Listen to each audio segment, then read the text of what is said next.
Vamos dar início, então, a mais uma aula no Catecismo Maior de Westminster. Hoje teremos como tema o Pacto da Graça, das perguntas 30 a 35.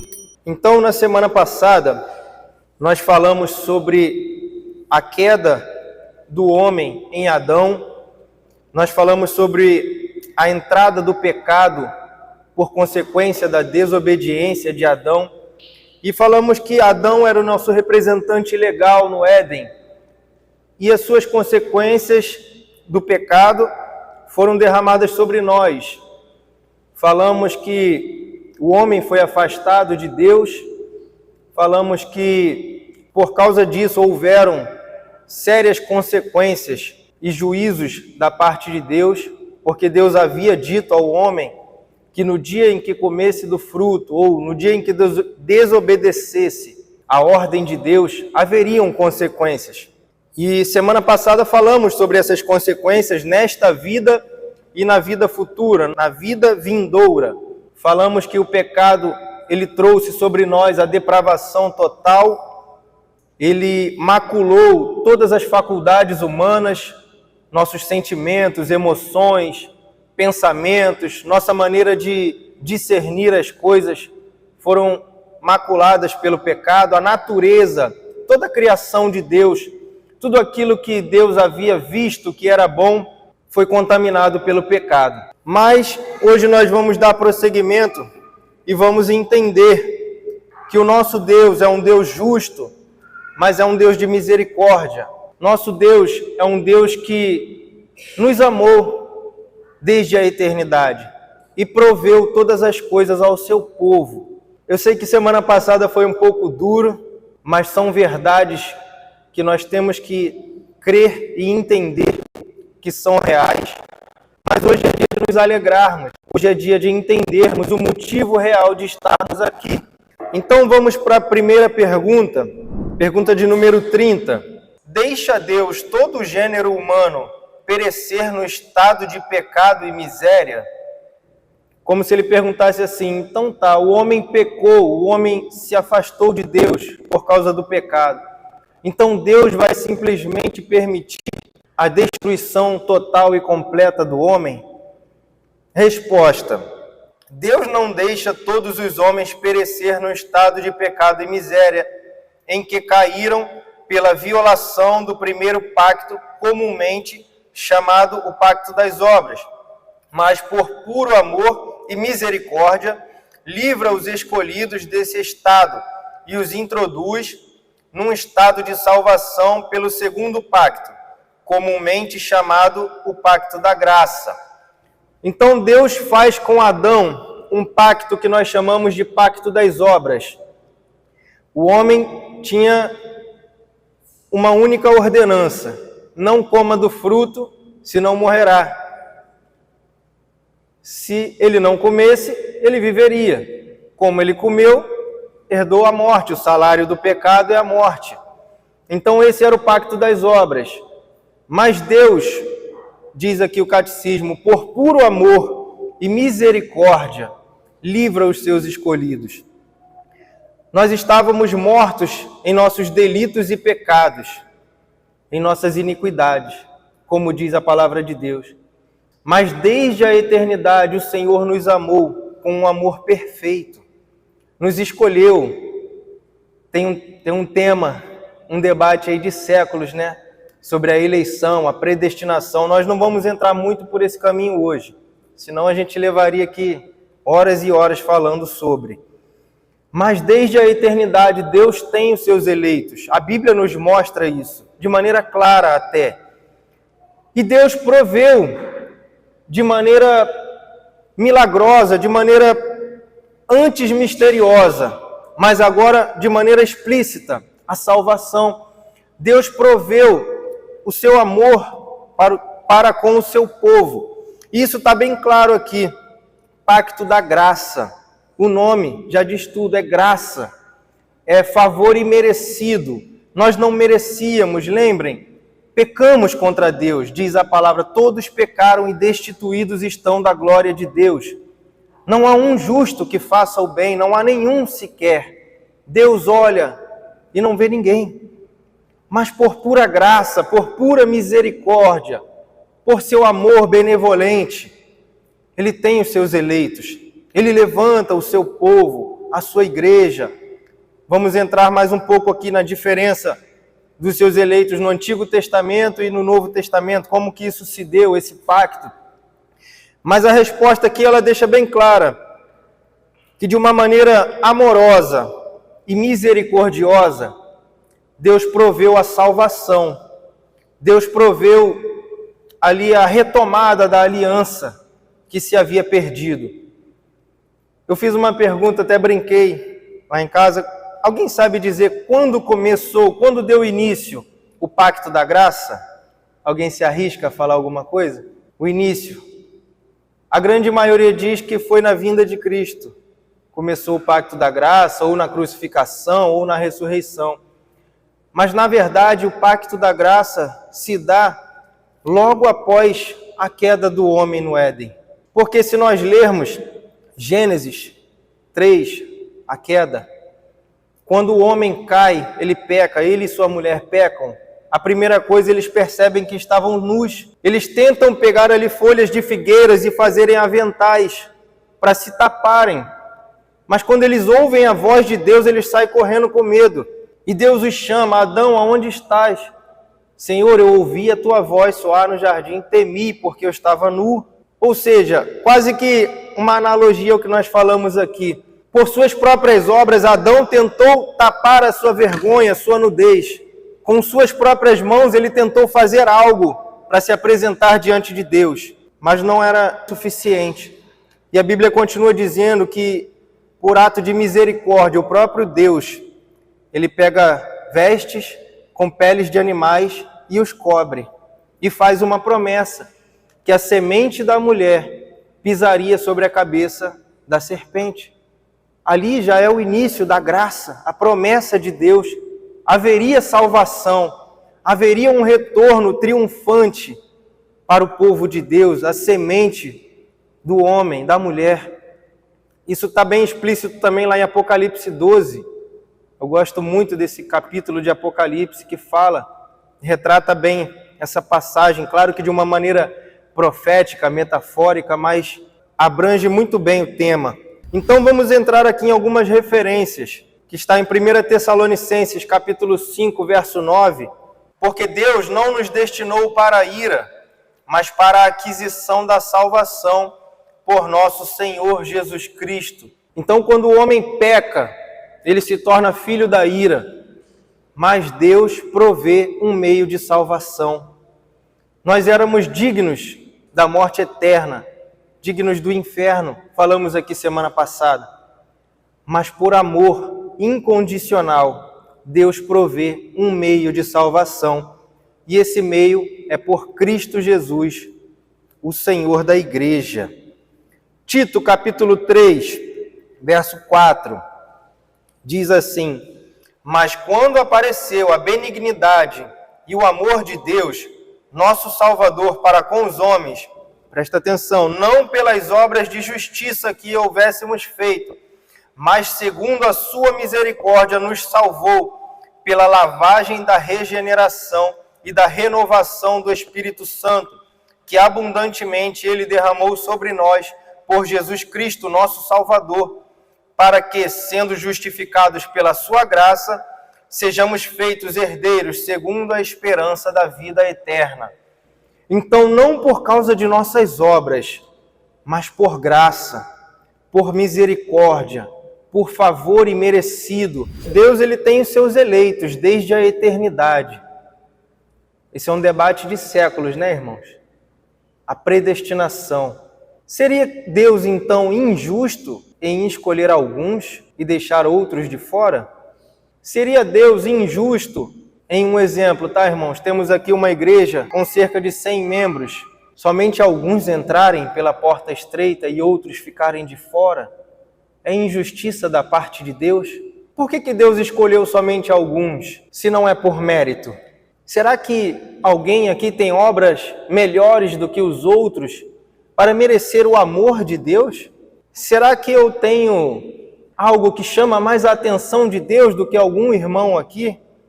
Claro que não, irmãos. Quando entramos nesse tema, nós entendemos que Deus ele não tem a obrigação, ele não tinha a obrigação de salvar ninguém, visto que todos pecaram, visto que todos foram destituídos da glória de Deus, visto que não havia nenhum justo sequer. Deus ele não tinha a obrigação de salvar ninguém. Deus ele não nos deve favor nenhum, Deus ele não deve nada a ninguém. Não tem ninguém aqui tão santo que mereça a atenção e o amor de Deus. Mas é certo que Deus ele tem os seus eleitos e os seus escolhidos, mas ele faz da maneira que ele quer. Temos passagens que diz que acaso o barro pode contender com o oleiro? Quem somos nós? Mas eu queria trazer uma passagem, está em Romanos capítulo 9, do versículo 1 em diante.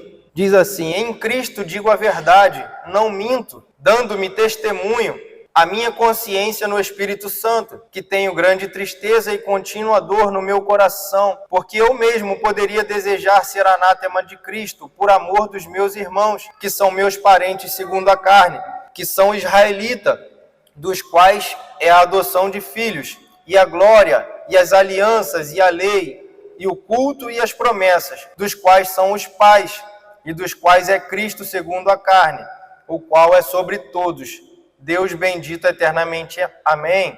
Não que a palavra de Deus haja faltado, porque nem todos os que são de Israel são israelitas, nem por serem descendência de Abraão são todos filhos, mas em Isaque será chamada a tua descendência. Isto é, não são os filhos da carne que são filhos de Deus, mas os filhos da promessa são contados como descendência, porque a palavra da promessa é esta: por este tempo virei, e Sara terá um filho. E não somente esta, mas também Rebeca, quando concebeu de Isaque nosso pai, porque não tendo ele ainda nascido, nem feito bem ou mal, para que o propósito de Deus, segundo a eleição, ficasse firme, não por causa de obras, mas por aquele que chama. Foi-lhe dito a ela: o maior servirá ao menor.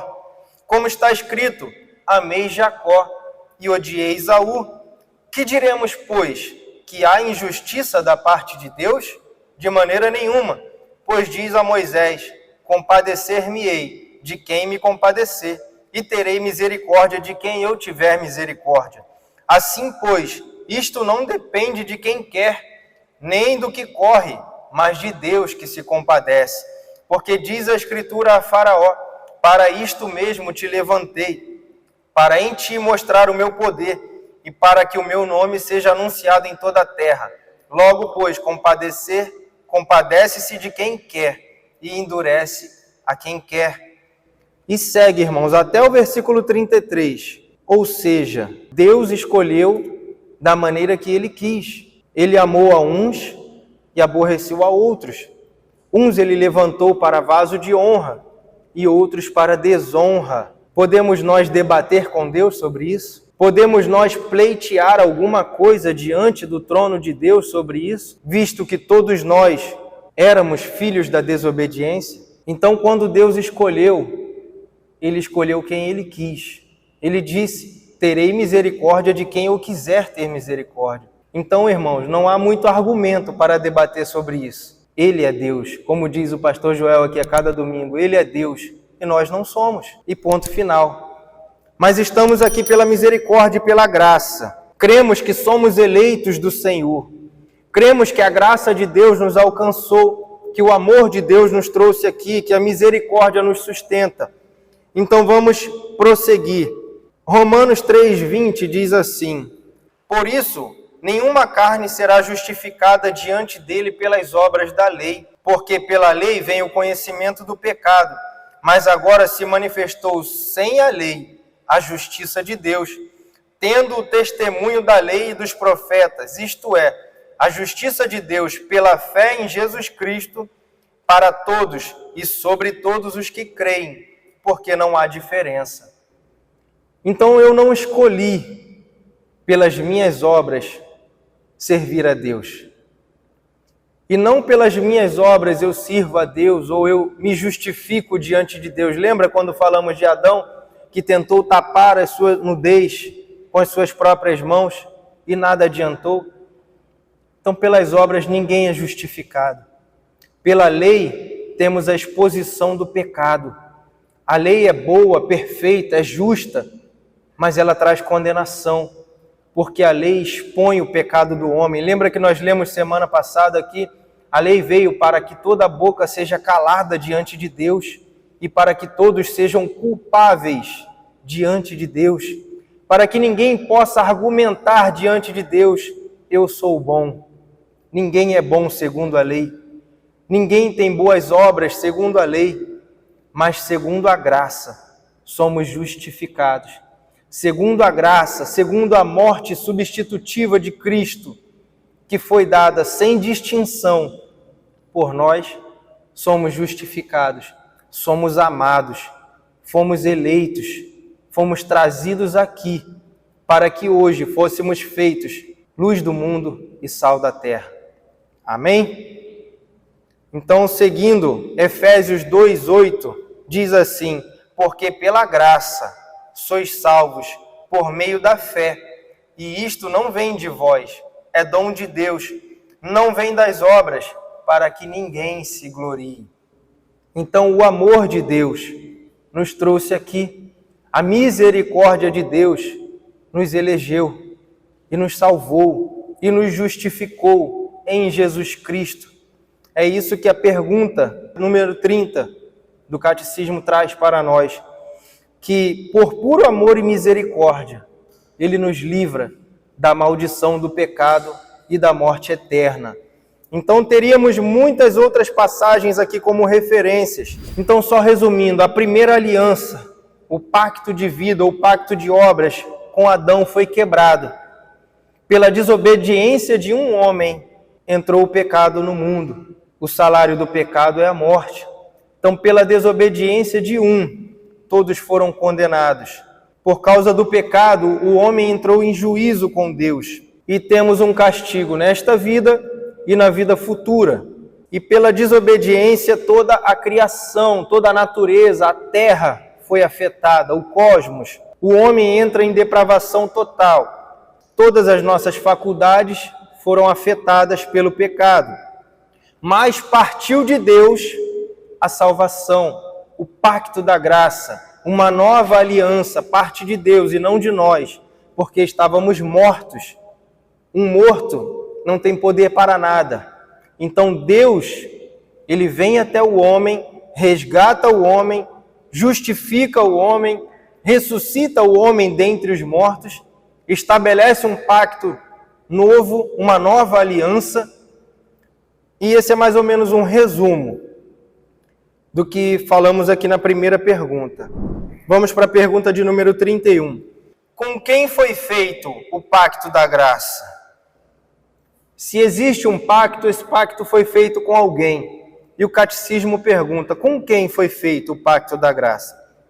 Resposta: o pacto da graça foi feito com Cristo, como segundo Adão, e nele com todos os eleitos, como a sua semente. Então Deus estabelece um pacto de um Redentor, de uma nova aliança. Esse Redentor é o nosso Cristo, Jesus, Emanuel, Deus conosco. Então Deus estabelece mediante Cristo uma nova aliança com o homem. Lembra do primeiro Adão?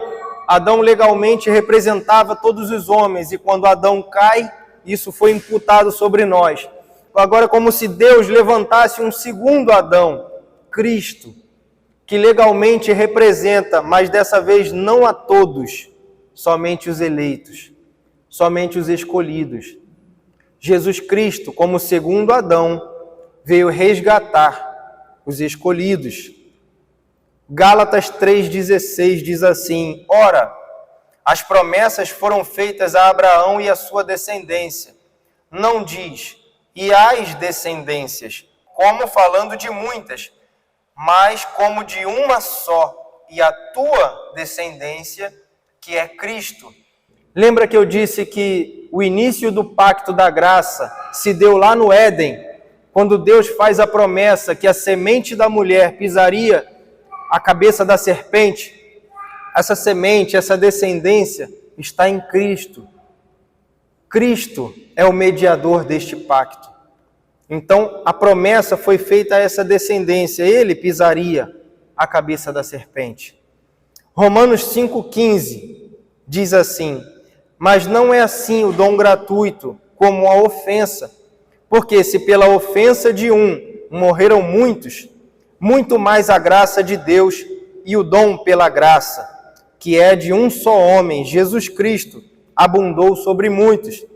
E não foi assim o dom como a ofensa, por um só que pecou, porque o juízo veio de uma só ofensa, na verdade, para a condenação. Mas o dom gratuito veio de muitas ofensas para a justificação. Porque se pela ofensa de um só a morte reinou por esse, muito mais os que receberam a abundância da graça e o dom da justiça reinarão em vida por um só, Jesus Cristo. Pois assim como por uma só ofensa veio o juízo sobre todos os homens para a condenação, assim também por um só ato de justiça veio a graça sobre todos os homens para a justificação.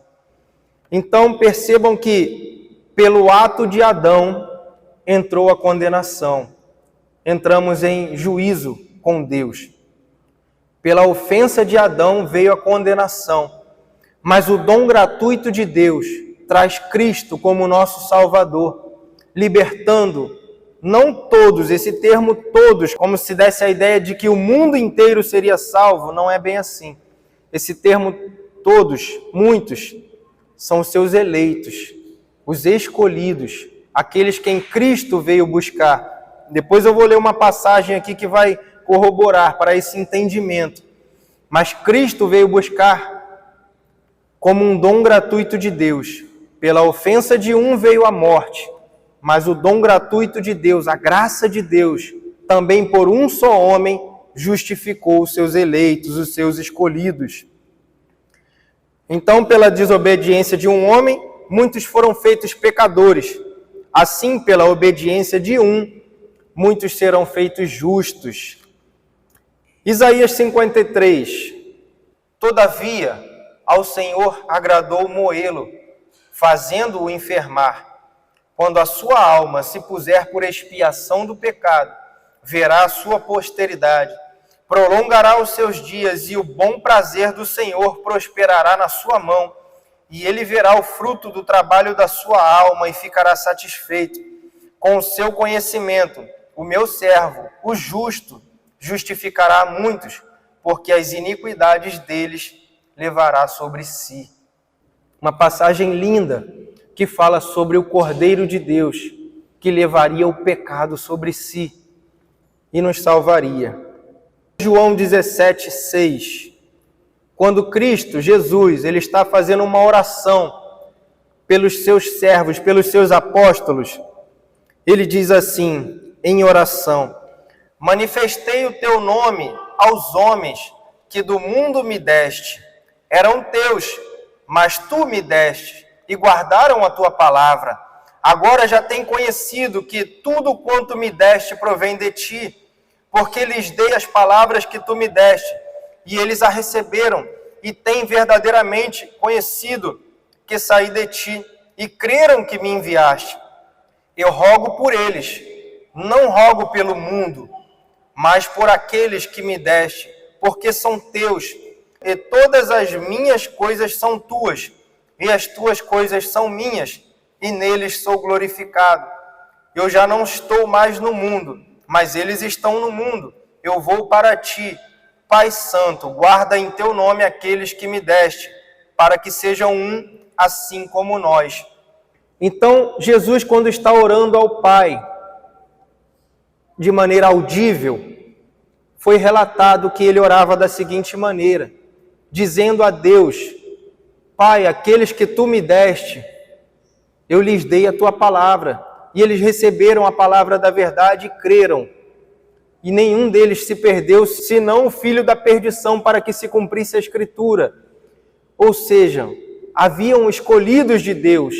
O propósito de Cristo ter vindo à terra, encarnado, morrido, ressuscitado, foi resgatar os eleitos de Deus. Essa passagem deixa isso muito claro.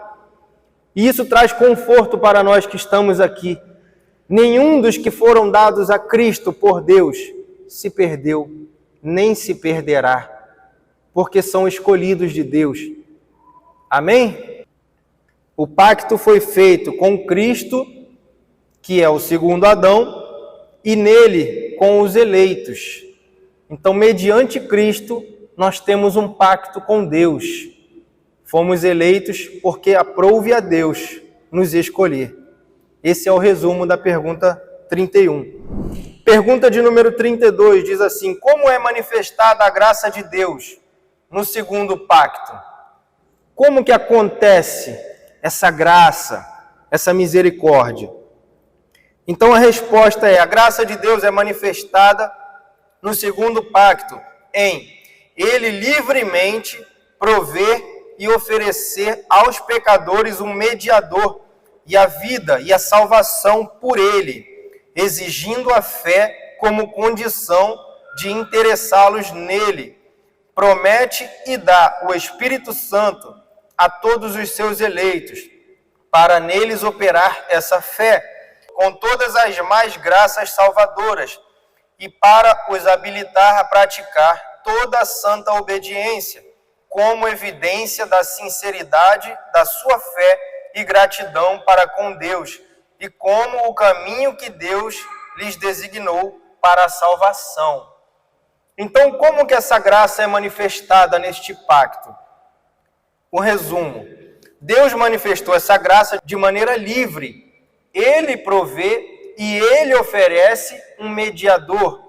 Ele oferece a vida e a salvação. Ele exige, portanto, fé, e essa fé traz interesse nele, e ele também promete o Espírito Santo aos seus eleitos, para que esse Espírito opere em nós essa fé, com todo tipo de graça salvadora, e para nos habilitar a praticar as boas obras e obedecermos a sua santa palavra. Como evidência disso, somos sinceros em fé, somos gratos e caminhamos um caminho que Deus nos designou para a salvação. Então percebam que Deus provê todas as coisas. Ele proveu um mediador de maneira livre, Ele proveu a vida, Ele proveu a salvação, Ele provê a fé, Ele proveu o Espírito Santo para que essa fé seja gerada em nós, e o Espírito Santo opera em nós boas obras, a fim de darmos um bom testemunho, a fim de demonstrarmos a nossa fé verdadeira e a fim de caminharmos um bom caminho. Então Deus provê todas as coisas. Não somos nós. Nós não fazemos nada. Nós não podemos agradá-lo de maneira nenhuma. Se não fosse a promessa, se não fosse o Espírito, se não fosse Cristo, não teríamos condições nenhuma de nos levantarmos da sepultura em que estávamos, da morte em que nos encontrávamos, da condenação que nos foi promulgada. Não tínhamos condições de nos libertarmos da morte eterna. Mas Deus, mediante Cristo, mediante a sua promessa, através do seu Espírito, opera todas as coisas. Então isso aqui ficou bem claro, né, irmãos? Que a graça de Deus é derramada de maneira livre por Cristo, pelo Espírito e pela palavra de Deus. Amém? João 1,12 diz assim: mas a todos quantos o receberam, deu-lhes o poder de serem feitos filhos de Deus, aos que creem no seu nome. Lembra da oração de Jesus? Pai, eu lhes dei a tua palavra, e eles creram, porque eles são teus. E João está dizendo aqui, todos que receberam a palavra e creram, lembra do pacto, da aliança. Deus nos deu isso, nos deu esse dom de ouvir, crer, receber o Espírito e obedecer. Então João deixa isso bem claro. Todos quantos receberam, deu-lhes o poder de serem feitos filhos de Deus, aos que creem no seu nome. Então, quando ouvimos a palavra de Deus, O Espírito Santo abre o nosso entendimento, nos concede fé. Nós cremos no nome e na obra salvadora de Cristo e somos feitos filhos de Deus, e isso por graça. De novo, não por mérito, ninguém merecia, isso foi por graça. Ezequiel 36, 27 diz: E porei dentro de vós o meu espírito, e farei que andeis nos meus estatutos, e guardeis os meus juízos, e os observeis. Então, Deus coloca dentro de nós o Espírito Santo, para que possamos compreender a palavra da promessa e andarmos em justiça e em verdade. Efésios 2:10. Porque somos feituras sua, criados em Cristo Jesus para as boas obras, as quais Deus preparou para que andássemos nelas. Então, até as nossas boas obras que praticamos, foi Deus que preparou. Não fomos nós que planejamos estar aqui, não fomos nós que planejamos nada, mas o próprio Deus preparou. Tanto que Tiago chega a dizer assim: mas dirá alguém, tu tens a fé? Eu tenho as obras. Mostra-me a tua fé sem as tuas obras, e eu te mostrarei a minha fé pelas minhas obras.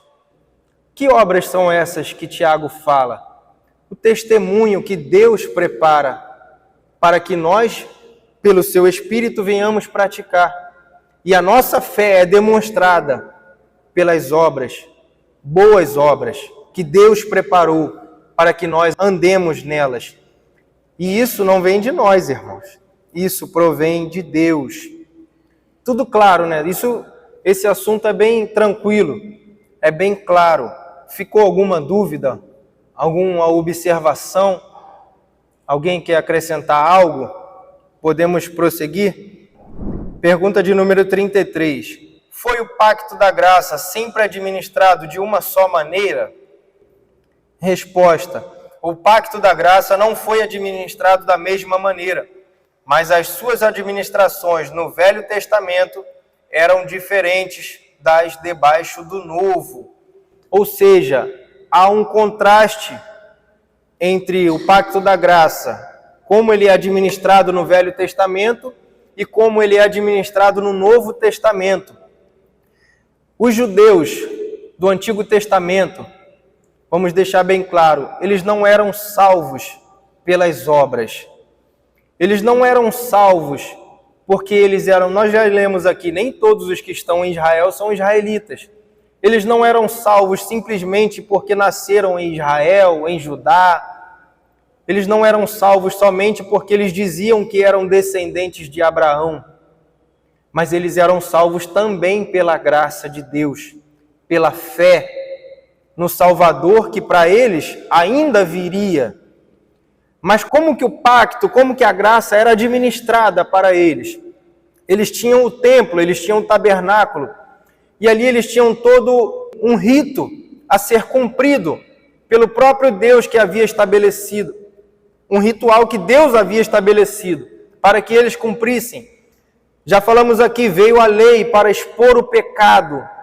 A lei veio para condená-los, a lei foi dada por Moisés.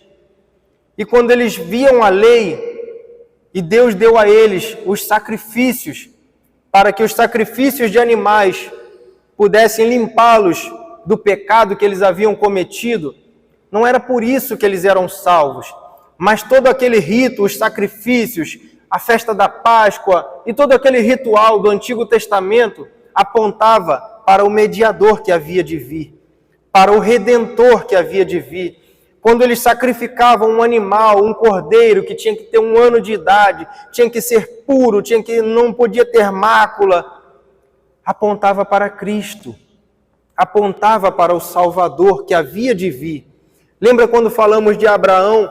Abraão creu e isso lhe foi imputado por justiça. A justiça que foi derramada sobre Abraão foi porque ele creu na promessa do Cristo que haveria de vir. Então todos os judeus daquela época, os israelitas daquela época, eles tinham que crer para serem salvos. O pacto da graça era administrado naquele tempo por alguns ritos, algumas obras, algumas coisas, mas eles não eram salvos por aquilo. A Páscoa apontava para Cristo. Lembra lá do Êxodo, da última praga no Egito, quando um cordeiro teve que ser sacrificado e o seu sangue aspergido sobre os umbrais das portas, para que o espírito da morte não alcançasse aquela casa que havia a marca do sangue do cordeiro. Aquilo apontava para Cristo, a expiação do pecado. E quando eles sacrificavam animais, aquele era um sacrifício momentâneo, purificava de maneira momentânea. E em seguida eles tinham que fazer outro sacrifício, e outro sacrifício, e outro sacrifício. Mas aquilo apontava para Cristo, o único mediador. E no Novo Testamento, nós temos Cristo. Então não havia mais necessidade do derramamento de sangues de animais, porque o Cordeiro foi imolado, o sangue perfeito foi derramado, um único sacrifício. E no Novo Testamento nós temos a administração do pacto através da ceia do Senhor e através do batismo, que também aponta para Cristo. Lembra quando Cristo diz: "Fazei isso todas as vezes em memória de mim, até que eu volte, até que eu venha. Este é o meu corpo que é partido por vós, este é o meu sangue que é derramado por vós." Então aqui administramos. Perceberam o contraste do Antigo Testamento para o Novo Testamento? Não há mais necessidade de sacrifícios de animais, não há mais necessidade de um sacerdote adentrar no templo para fazer sacrifício, como havia no Antigo Testamento. Mas no Novo Testamento, nós temos um único sumo sacerdote que fez a única expiação de uma vez por todas. Foi claro? Ou tem alguma confusão aí? A pergunta 34 e a 35 dá um entendimento melhor sobre esse assunto. A 34 diz assim: como foi administrado o pacto da graça no Velho Testamento? Então, se havia diferença, agora vamos deixar mais claro. O pacto da graça foi administrado no Velho Testamento por promessas, profecias, sacrifícios, pela circuncisão, pela Páscoa e por outros símbolos e ordenanças, todos os quais tipificaram o Cristo que havia de vir, e eram naquele tempo suficientes para edificar os eleitos na fé do Messias prometido, por quem tiveram, ainda nesse tempo, a plena remissão do pecado e a salvação eterna. Então, como eu já falei aqui, o pacto da graça no Velho Testamento era administrado por promessas, profecias, sacrifícios, pela circuncisão, pela Páscoa e por outros símbolos e ordenanças. Mas todos eles apontavam para Cristo, o Messias que para eles, naquela época, ainda viria. Então, só uma passagem aqui, Hebreus capítulo 10. Porque tendo a lei a sombra dos bens futuros e não a imagem exata das coisas, nunca, pelos mesmos sacrifícios que continuamente se oferecem cada ano, pôde aperfeiçoar os que a eles se chegam. Então, só resumindo o que nós já falamos, a lei e todo aquele rito era uma sombra, uma imagem de tudo aquilo que havia de vir. Hoje nós entendemos de uma maneira muito mais clara, porque hoje nós temos a Bíblia para estudar, para meditar, tudo o que já aconteceu. Eles não tinham, eles tinham que crer através dos rituais, das promessas, dos sacrifícios, da circuncisão, e isso gerava fé suficiente para salvar os eleitos daquela época. Hoje nós temos um entendimento bem maior, bem mais abrangente, mas para eles aquilo foi suficiente para gerar fé e uma fé salvadora. A pergunta de número 35 faz o seguinte questionamento: como é o pacto da graça administrada no Novo Testamento? Resposta: no Novo Testamento, quando Cristo, a substância, foi manifestado, o mesmo pacto da graça foi e continua a ser administrado na pregação da palavra, na celebração dos sacramentos do batismo e da ceia do Senhor. E assim, a graça e a salvação são manifestadas em maior plenitude, evidência e eficácia a todas as nações. Então, no Antigo Testamento tínhamos os sacrifícios e todo aquele rito que já falamos. No Novo Testamento, para nós, como foi administrado? Pela pregação da palavra e pela celebração dos sacramentos, que para nós hoje é o batismo e a ceia do Senhor. E isso aponta para Cristo, que isso é manifestado em maior plenitude e deixa de maneira mais clara, mais evidente para todas as nações a obra de Cristo. Duas passagens aqui que retratam isso. Lucas 24, 47 diz assim: e em seu nome se pregasse o arrependimento e a remissão dos pecados em todas as nações, começando por Jerusalém, e destas coisas sois vós testemunhas. Então a graça é administrada primeiro pela pregação da palavra, para todo aquele que nele crê, ou seja, todo aquele que tiver fé, tem a vida eterna. Como que a graça é derramada? Pela palavra. Pela palavra, pelo ouvir, temos fé. Pela palavra, cremos e praticamos os sacramentos, o batismo, a ceia. Pela palavra, nos reunimos aqui todos os domingos, porque um dia nós ouvimos, recebemos o Espírito, tivemos fé e estamos aqui para dar bom testemunho, para confirmar a obra salvadora de Cristo em nós e para que o mundo veja em nós a obra, a graça de Deus. Amém, meus irmãos? Mateus 28, esse aqui é importante. Portanto, ide, fazei discípulos de todas as nações, batizando-os em nome do Pai, do Filho e do Espírito Santo, ensinando-os a guardar todas as coisas que eu vos tenho mandado, e eis que estou convosco todos os dias até a consumação dos séculos. Amém. O pacto da graça, de maneira muito resumida, muito enxuta, estávamos mortos em nossos pecados. E aprouve a Deus, por amor e misericórdia, vir, através de Cristo, resgatar os seus eleitos. E por Cristo recebemos a palavra da promessa, recebemos o Espírito Santo, e nisso andamos em boas obras e damos um bom testemunho. Isso acho que resume bem o que nós lemos e estudamos aqui. Eu sei que eu falei bastante, mas tem uma passagem eu queria ler para os irmãos, para a gente encerrar.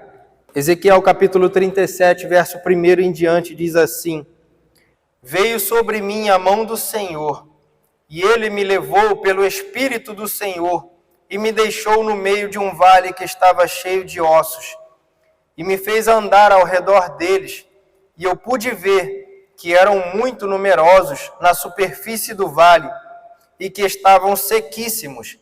Então me perguntou: filho do homem, será que estes ossos podem reviver? E respondi: Senhor Deus, tu o sabes.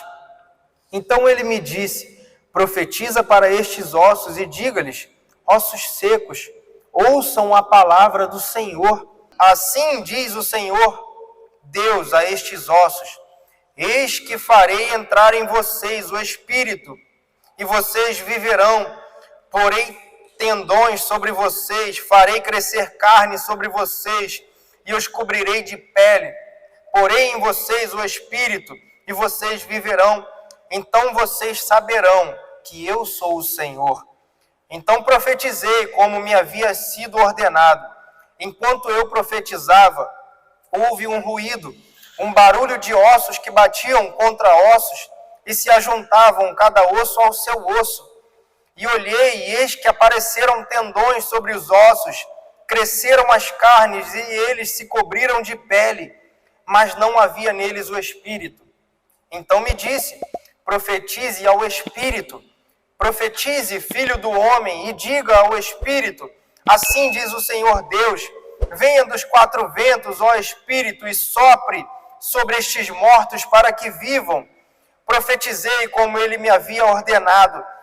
O Espírito entrou neles e eles viveram e se puseram em pé.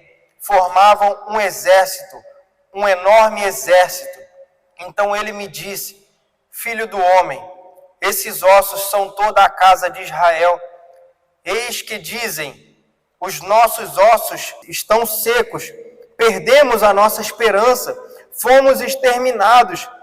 Portanto, profetize e diga-lhes: assim diz o Senhor Deus: eis que abrirei as sepulturas de vocês e os farei sair delas, ó povo meu, e os levarei de volta à terra de Israel. Vocês saberão que eu sou o Senhor, quando eu abrir a sepultura de vocês e os fizer sair delas, ó povo meu. Porei em vocês o meu espírito, e vocês viverão, e eu os estabelecerei na sua própria terra. E vocês saberão que eu sou o Senhor. Eu falei e eu cumprirei, diz o Senhor. Então resume muito bem a graça de Deus. Estávamos mortos, irmãos, mas aprouve ao Senhor, pelo poder da palavra, vir até nós e pelo seu Espírito nos trazer vida. Amém? Incline as suas cabeças.